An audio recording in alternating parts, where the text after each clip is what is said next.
যেমন প্রথমে মনে করো ন্যাচারাল নাম্বারের সেট কি কি আছে, 1 2 3 ডট ডট ডট। আর একটা নিলাম সেট অফ ইন্টিজার জেড এর, এখানে কি আছে -1 0, এদিকেও মাইনাস থেকে আছে 1 2 ডট ডট, চলতেই থাকলো। এবার দেখো এক্ষেত্রে আমরা কি বলতে পারবো, মনে করো এইটা হচ্ছে আমাদের কোনটা, এইটা হচ্ছে আমাদের এ, এটা হচ্ছে আমাদের বি। তাহলে দেখো এখান থেকে 1 নাম্বার কন্ডিশন আমরা বলতে পারছি না এ সাবসেট অফ বি।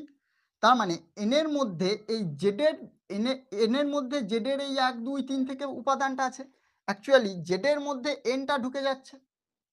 ঠিক, প্রথম কন্ডিশন ফুলফিল হলো। এবার 2 নাম্বার কন্ডিশনের মধ্যে একটা জিনিস ধরে নাও, যেটা বললাম এক্স বিলংস টু বি। তার মানে দেখো 0 বিলংস টু জেড, এর মধ্যে 0টা আছে, but 0 does not belongs to N.